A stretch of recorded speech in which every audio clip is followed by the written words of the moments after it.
for example, last year, 11.8% of their applicants were African American, 11.8% were Hispanic. That number has remained the same. It's about 20% Asian. That has remained roughly the same over 20 years as the population of college-age Asian applicants has doubled. So there's no argument, no reasonable argument against the fact that they have a quota system as they did against Jews in the 20s. And you're defending that. Well, Why? Tucker, they don't have a quota system. First of all, it is unconstitutional. But secondly, when I was at Harvard, the percentage of Asian Americans was about 16 to 17%. Today it's 21%. So it's actually increased by 30% just since the time that I graduated. So it can't possibly be a quota system unless the quota numbers are changing, and then it can't be a quota system. Unless the applicant pool has doubled, which it has. It's doubled. And that number has not doubled, as you know. And by the way, the numbers for other racial groups have remained constant because there is a quota system. Everybody's aware of it. Let me read you a quote from a man who does this for a living. His name is Brian Taylor. He runs a business that helps Asian students get into elite colleges. He said this to the Boston Globe last year. He said, "We will make them, the Asian applicants, appear less Asian when they apply." Now, why would he do that? He does that because colleges don't want too many Asians. And you know this really well. And yet you're defending it. I don't understand that at all. They're discriminating against Asians. They're open about it. Everybody knows it. And yet that's okay because why? Well, like I said, you know, there isn't a quota system because the numbers have actually increased. And I believe they've actually increased for not proportional Latino to the increase in applications. Well. No, actually you're right about that. But, you know, Tucker, that is a whole other segment worth exploring about this arms race of parents trying to get their kids into schools and applying to far more colleges now than they did before. So the population has not doubled, but the number of applications that are being sent out has. And colleges like this because it boosts their numbers. Makes them seem more selective. That's actually, let me correct you there. The population has grown dramatically, and when you add the international applicants, it's not just people pushing Harvard on the Common App. It's people who are qualified to go to Harvard with 800 SAT scores and straight A's and head of student council who are not getting in because of their race. Now, I mean, you haven't addressed this, though. If college counselors are counseling their students to pretend they're not Asian, and they do this for a living, they have no incentive to lie about it, you've got discrimination going on. And you're pretending it's not there for some weird ideological reason. And what is that weird ideological reason exactly? Because racism has taken place in America in years past? I think these are anecdotal. I certainly put down that I was Asian when I applied to Harvard. I got in. As a Harvard admissions interviewer, most of the students that I've interviewed who have gotten in have been Asian. So, you know, from my own personal experience, I haven't seen that. But I think the reason why some people might do that is because there is so much divisiveness where people are being told that, okay, if you are Asian, you're being discriminated against, and there are consultants who will make money off of, you know, the desire of parents to give their children the best opportunity to get into college. And, it's the parents' and maybe they believe that will heighten their chances. But I don't think it will. Because when Princeton University, in a study that I think we both accept is real, says that you need to score 540 points higher than other students in order to have the same chance of getting in, I think it's a rational conclusion to believe that there's discrimination going on. Let me ask you one last question. You noted a bunch of painful periods of American history. Both of us abhor them. So the Japanese internment, slavery, Jim Crow, we all agree those are bad. Why are they bad? They're bad because they're examples of people in power hurting American citizens based on their race. How is that different from what Harvard is doing?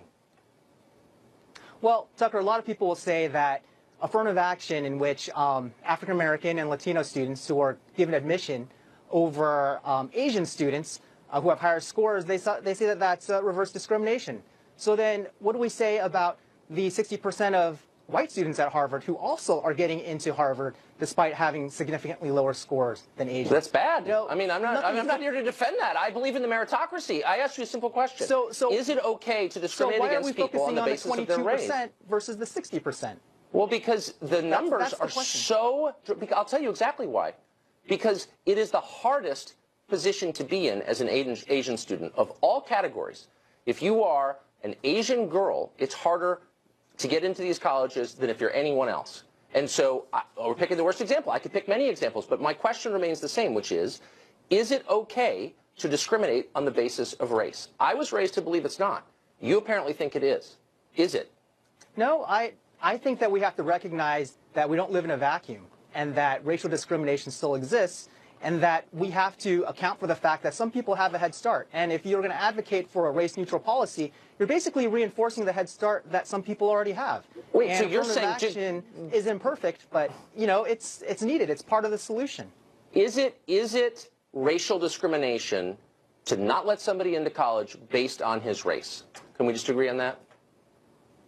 Is it? If that is the sole criteria that someone is not admitted into a college, then there would be something wrong with that, but that's just not the way that colleges work. They are not admitting students based solely on race. There are other factors that are involved. And, you know, I've talked about a lot of others that have benefited people, such as legacies, such as whether or not you went to a private school, if you're from the Northeast, and there are a lot of advantages. Those are non sequiturs. I mean, you're diverting from the question. And it's this, and you know that you don't have an answer to this. But if racial discrimination is wrong, and I believe it is, then it's just wrong. I mean, there's a moral element here, I think, right? I agree that racial discrimination is wrong, but to say that you're starting off from a clean slate as an applicant when, you know, if you are a Mexican-American student and you're worried that your parents might get deported by the next president, you know, you have a significantly different experience than you know what? A Caucasian Can I just say something really clear? That. Children are not responsible for the sins of previous ages, okay? No 18-year-old Asian or black or Hispanic kid is responsible for slavery or Jim Crow or the sins of America. I'm sorry. And to punish them for those things is grotesque. You would agree with that, right? I would agree with that, but then why do bad things seem to happen disproportionately to these races that were subjected to racism in the past? You want to say that racism doesn't exist, but well, of course I'm not. The Black Lives saying Matter that you're movement committing racism is what I'm saying. Is because, you know, African Americans are being, you know, killed, even if they're not armed. I mean, this is something that's happening. I wouldn't disagree with you. I'm just saying the answer is not more racism. I guess that's the point. This may be going in circles. Jay, thanks for coming on. Appreciate it. Thank you, Tucker. Well, just a short time ago, President-elect Trump spoke briefly to reporters outside his estate at Mar-a-Lago. Correspondent Peter Ducey is still in Palm Beach on expense account and reporting from there. Peter. Tucker, today at Mar-a-Lago, it was Art of the Deal expensive airplane edition because the president-elect sat down with the CEOs of two companies, Boeing and Lockheed Martin, that he has criticized recently on Twitter for going over budget on expensive defense contracts. The president-elect told us that the last meeting of the night was about the notoriously expensive F-35 military jet, which he previously had name-dropped as a program that he wanted to drop to cut costs at the Pentagon. And he said a little while ago he thinks he's making some progress. Well, we're going to see. We're going to see. Just beginning. It's a dance, you know. It's a little bit of a dance. But we're going to get the cost down, and we're going to get it done beautifully. And these are great people. These are amazing people. And your conversation with Boeing. I'm very impressed with them. And good negotiators, too.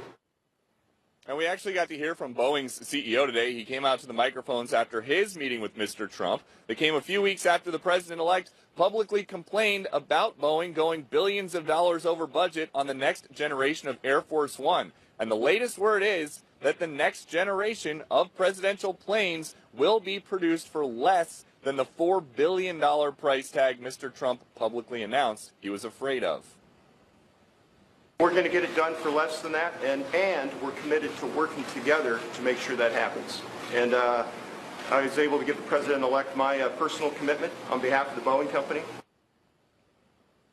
The president-elect also spoke today on camera for the first time about the terrorist truck attack in Berlin. He said it was an attack on humanity. And when a reporter followed up and asked if what happened in Germany at that Christmas market has made him rethink or want to revisit proposing a ban on Muslims entering the United States, all that Mr. Trump would say is that we know what his position is and that he thinks he's been 100% right about everything so far. Tucker? Peter, it's great to see you. Thanks a lot for that report.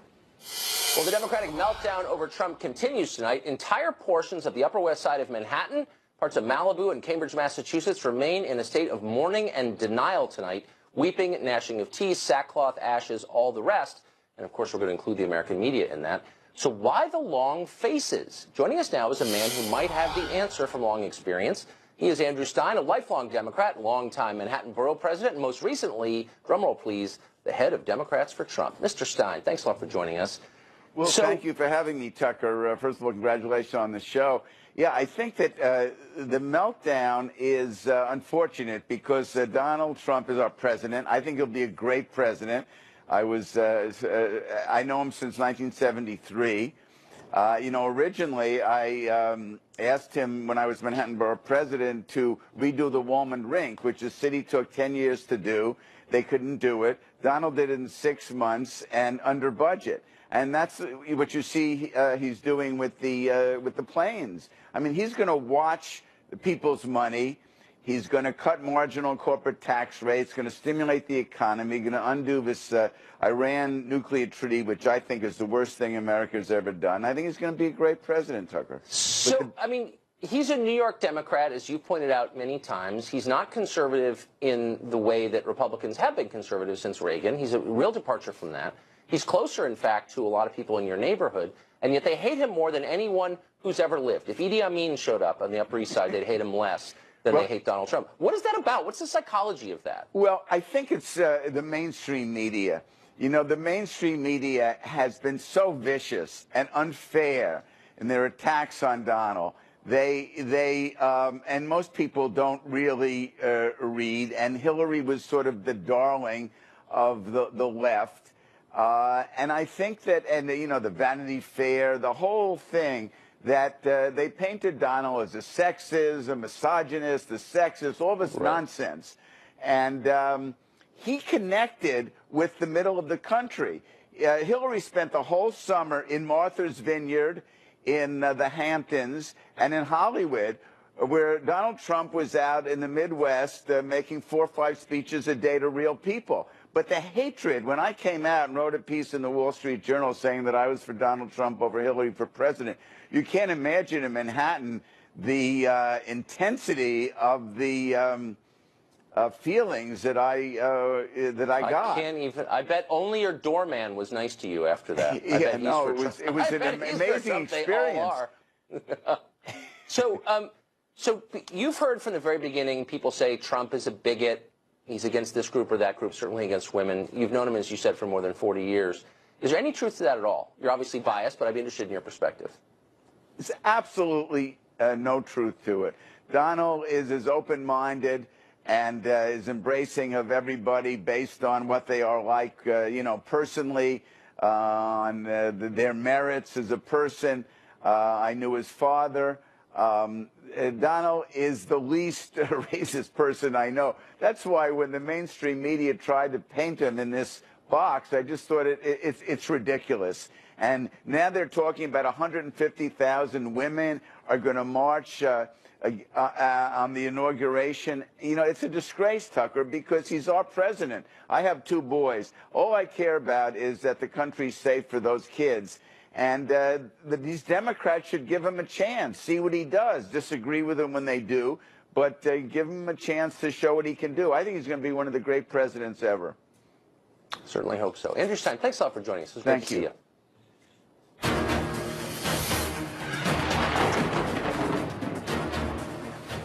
Now it's time for Twitter Storm, our nightly forecast of social media's most intense weather patterns. It is always stormy on Twitter. Last night we posted an MTV News video, MTV News, hilarious, that proposed New Year's resolutions for white men. The Twitter community not so impressed by this. DataPath Technology tweeted this: MTV doesn't want white people to buy or watch sponsored items. No problem. Paul Joseph Watson said MTV deleted that racist 2017 New Year's resolutions for white guys video, but the internet never forgets, which is true. Some of us will learn the hard way. Jack Murphy tweeted this: the double standard is insane. MTV can attack white guys, and that's not racist to the left. This is out of control. And finally, Wariver said MTV only needs one resolution for New Year's: get canceled. That's tonight's Twitter Storm. Michelle Obama says hope is gone. Kemi Bruce says hope did not deliver on the promises it made in 2008. She's here next with a list of broken promises. Also, the suspect in that horrifying German truck attack has been under surveillance. How did he carry out his rampage? There's a lot going on in Germany tonight, and it could have ramifications here. We'll go live to Berlin coming up.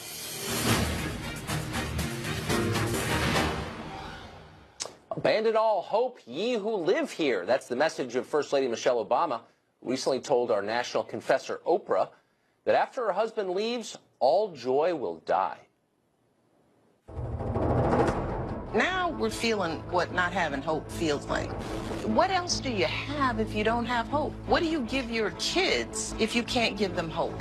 This past election was challenging for me as a citizen to watch and experience. It was painful. Words matter. What we say, how we behave, we are modeling to the next generation. So if we want maturity, we have to be mature. If we want a nation that feels hopeful, then we have to speak in hopeful terms. If we want smart leaders, then we have to be smart voters. We cannot vote from a place of fear.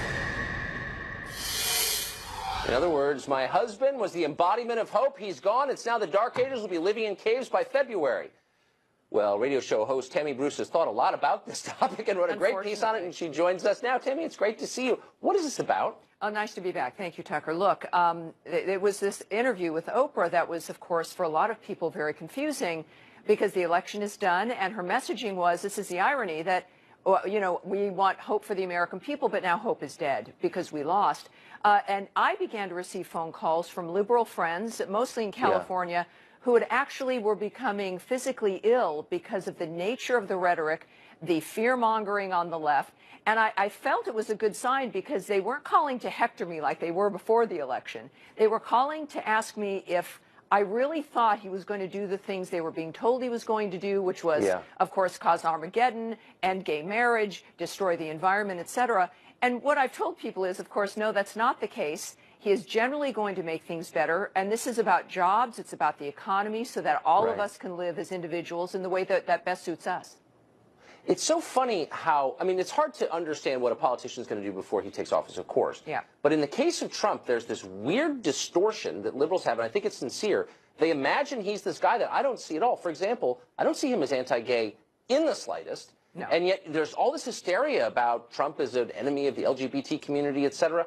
Where's that coming from? And is it, you watch this carefully, is that rooted in any kind of reality? No, it's not. And look, he is the first nominee and the first candidate, the first president-elect for the GOP to actually embrace the actual gay pride flag in a public forum.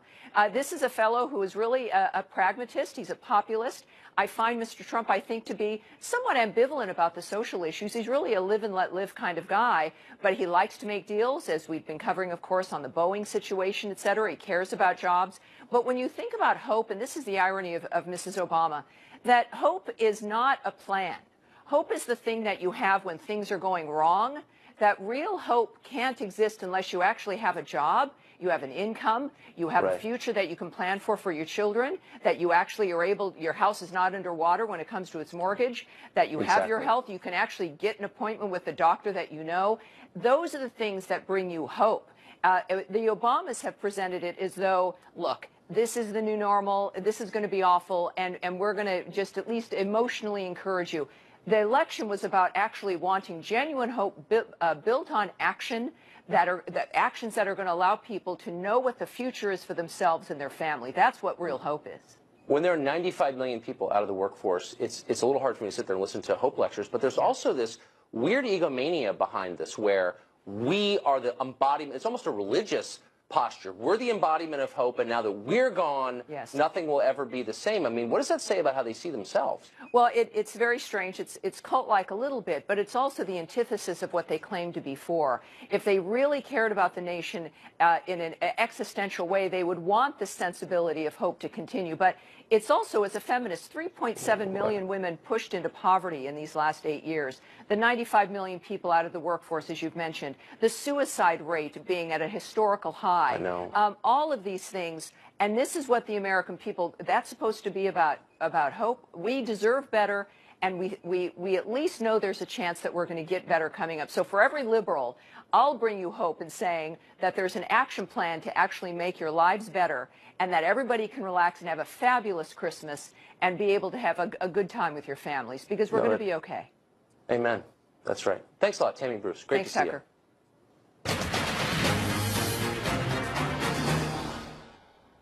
Well, here's something new. The more social media platforms you use, according to a new study, the more unhappy you get.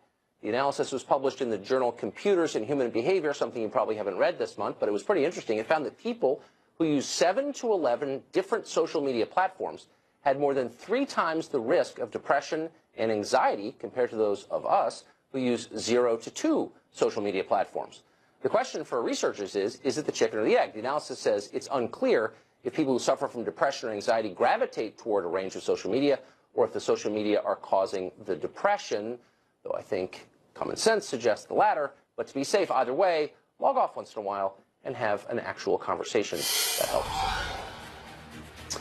Next up, how dangerous are those allegations, and you're hearing them constantly, that Putin stole the election for Trump? Our next guest says it prevents an urgent discussion, and it may cause grave dangers to this country. One of America's preeminent Russia experts joins us next. Well, if you've been watching the news this past month, you've heard a lot about allegations that the Russians interfered in our presidential election. We've tried to get to the bottom of that. What exactly are the allegations, and are they true? Well, tonight we're being joined by really one of the most famous Russian studies professors in America, Stephen Cohen. He teaches at NYU and Princeton. And he says those allegations actually have bigger implications that might cause international problems for us and for Russia. Professor Cohen joins us now. Professor, thanks for coming on. Some would say infamous. Infamous. Certainly of long standing. And still worse, I live on the weepy Upper West Side, but I do have some hope. I do have some hope. So do you think, I mean, you follow this as closely as anybody, is there evidence, real evidence, that the Putin government stole the election for Trump? Well, you've interrogated several people in pursuit of facts for that. You haven't found any. I haven't found any. And until they produce some, the answer is no. No. Oh, that's the conclusion I am reaching. And yet the U.S. government, the Obama administration, the president himself says he is in some unspecified way retaliating against Russia. We're doing that right now. I'm not exactly sure what that means. What are the implications of that? Well, let me tell you where I think we are with Russia now. In my lifetime, it's the worst and most dangerous moment since the Cuban Missile Crisis in 1962. Our relations with Russia are fraught with the possibility of war, from the Baltics and Ukraine to Syria.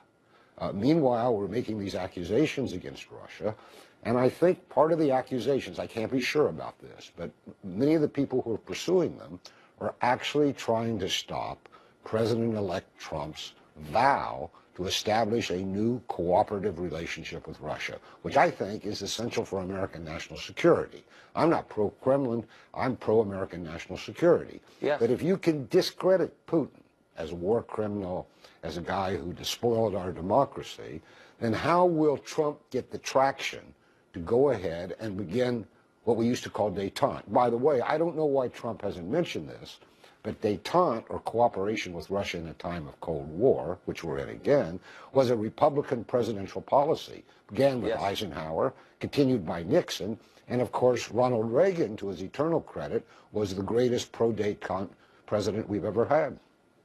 So it almost seems, I mean, I would take it one step farther from reading accounts in the newspaper every day that there are some people on both sides, on the neoconservative side, John McCain, Lindsey Graham, and then on the sort of Democratic, institutional Democratic Party side, the Clintons, Barack Obama, who seem to seek conflict with Russia, not just prevent détente, but engage in some hostile way with Russia. What's the motive? Do you know? Well, I used to live among liberals and progressives, so it pains me to say that the new Cold War on the American side, and not a little neo-McCarthyism, is coming from liberals and progressives primarily. I mean, the point is that, I mean, I can't remember in my lifetime when a publication like the New York Times would refer to the man who has been elected president of the United States as a lackey of the Kremlin. Where have we gone? When a New York Times columnist says that Donald Trump is the Kremlin's poodle and Putin's puppet, we're libeling our own president. But it may be, I mean, who can be sure, but it may be that they are absolutely determined to prevent the kind of cooperation with Russia that will make it safer. I'll go one step farther and say, maybe to the horror shock of some of your viewers, that Vladimir Putin is potentially America's most essential, valuable national security partner. And I refer her in particular to the war against terrorism, and we always omit one thing. The terrorists are in pursuit of nuclear material. If you put those two together, and nothing could be more dangerous today.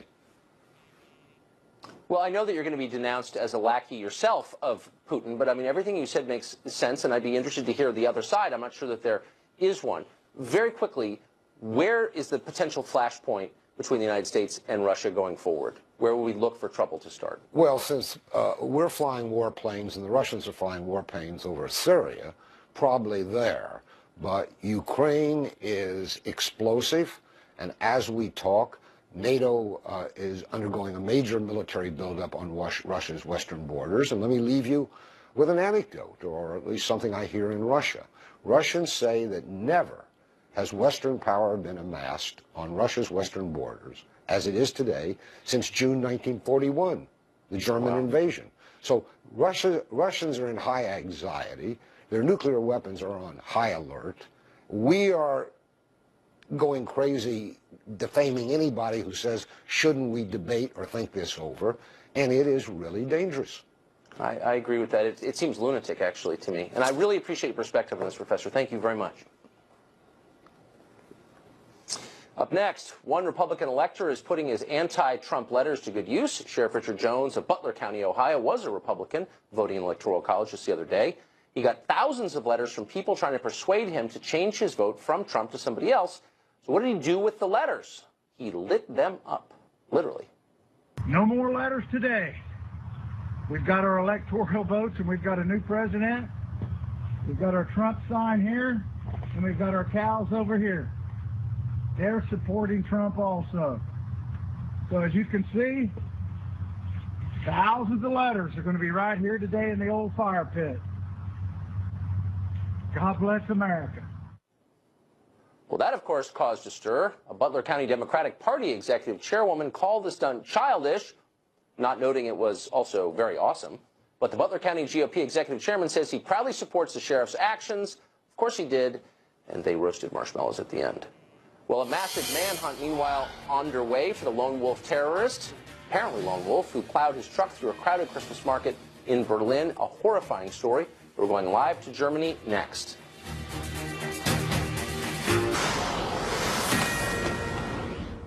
We've got a Fox News alert right now. A manhunt is underway at this hour across Europe for a newly identified suspect in that horrifying Berlin Christmas market attack. According to investigators, the man had known ties to terror, not surprisingly. And here in the U.S., President-elect Donald Trump talked to reporters about what it all means. Watch. It's not an attack on humanity. That's what it is. It's an attack on humanity. And it's got to be stopped. FSN correspondent Ira Spitzer is live in Berlin right now with more on what is happening in this investigation. Ira, what's the latest? Well, a 23-year-old man, a Tunisian man named Anis Amri, is now the prime suspect in the terror attack in Berlin that killed 12 people a couple nights ago by driving a truck into a crowded Christmas market. And he is the subject of a Europe-wide manhunt at the moment. And what's really sort of shocking here to many people is that he was actually known to the German authorities. He apparently arrived to the country last year, applied for asylum in Germany earlier this year, and had that asylum application rejected. So then he was slated for deportation. However, he could never actually be deported from Germany in one case because he didn't have ID, in another case because he couldn't actually be identified definitely as a Tunisian citizen. So he was under surveillance also because of his apparent ties to radical Islamist networks here in Germany, and even suspected of being a danger to the state. So a lot was known about this man. However, they apparently stopped their surveillance in September. He then slipped under the radar and only resurfaced when they found his wallet in the truck that crashed into that Christmas market. Ira, thanks a lot for that. Appreciate it. Sad story. Horrifying, actually. Remember last week when we had on one of the leaders of the California secession movement? Well, the group now claims they just opened an embassy. You'll never guess where it is. Moscow, of course. Over the weekend, the group's leader, who currently teaches English in Russia, held an event at the Moscow location. They say the embassy will not deal with diplomatic issues, of course, because California is not a country, but instead will act more as a cultural center to educate Russians about California's history, to boost trade ties and tourism. The group hopes to vote on the California secession by the spring of 2019, and you can be certain we will cover it extensively here. Well, a University of Michigan student claims she was attacked by a Trump supporter, but one big problem that never actually happened. She may be facing charges. Kimberly Guilfoyle responds to all that, and then some personal facts you might not know about old KG when she joins us in the Friend Zone. That's next. Plus, if you were king for a day and you had absolute power, if you were a diabolical dictator, what good would you do? How would you improve America? You have a lot of ideas. Keep them coming. Twitter address @TuckerCarlson or Tucker Carlson Tonight at FoxNews.com is our email. We'll be right back.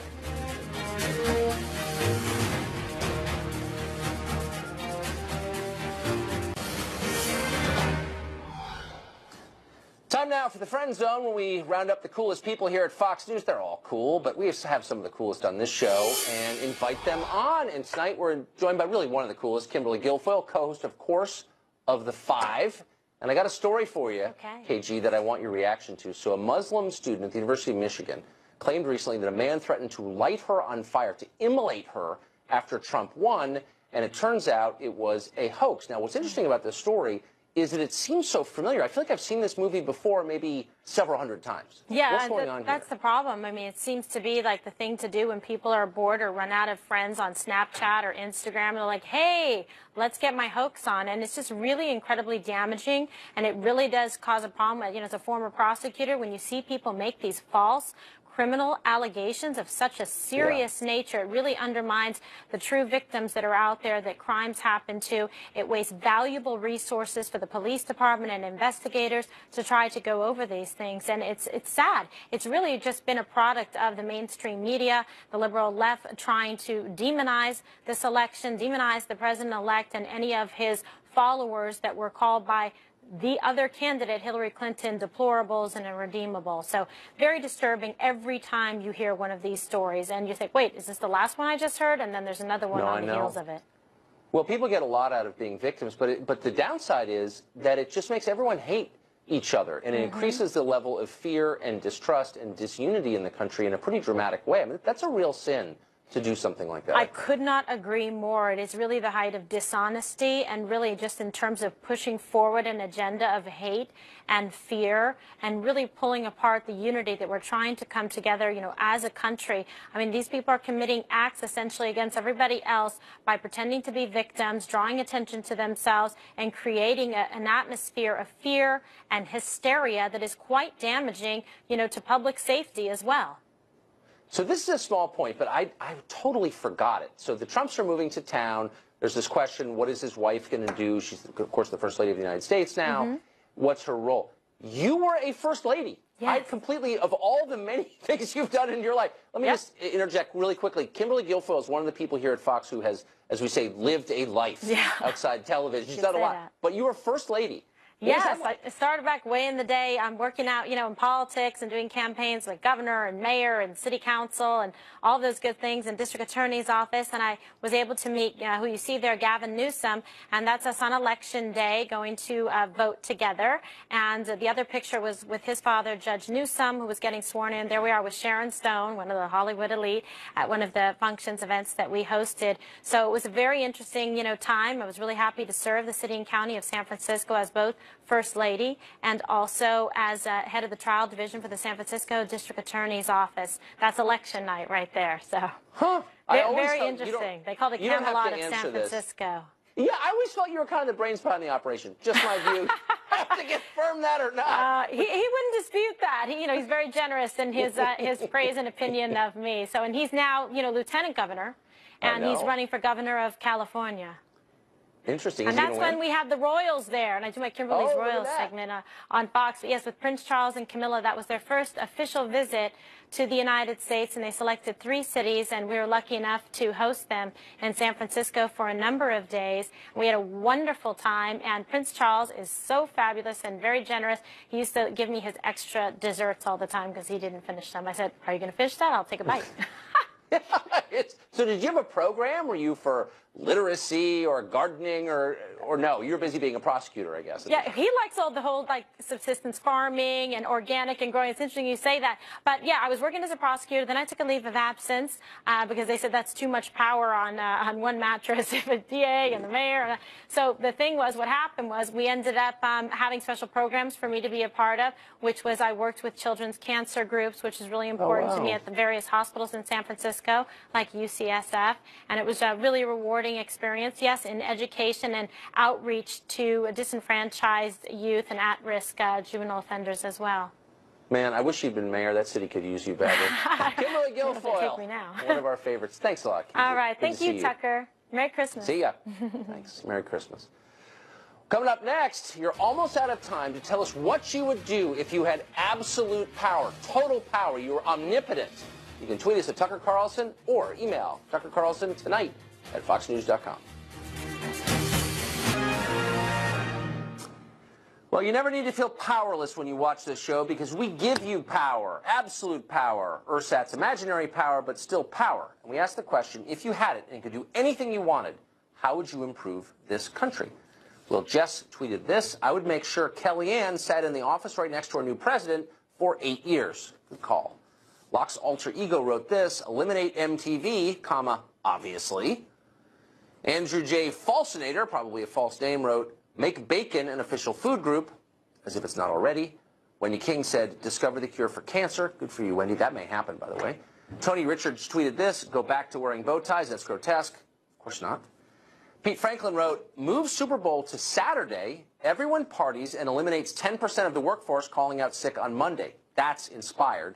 John Citizen wrote, turn back time 60 years to when America was great and one United States when we never locked our front door in fear. Wistful, but true. Finally, Brown tweeted this: Tucker, surprisingly, you haven't received pushback on not having the hashtag Queen for a day. Thank you for noticing. Maybe we'll do that. All right, tomorrow, Today in Pomposity returns. What's the most pompous thing you have heard? Not just false, but pompous, insufferable, Thurston Howell the third level annoying. Tweet us at Tucker Carlson or send us email. That's about it for us. Tune in every night at 7 to the show that's the sworn enemy of lying, pomposity, smugness, and groupthink. DVR the show. And above all, stay tuned for Bill O'Reilly. He's up next.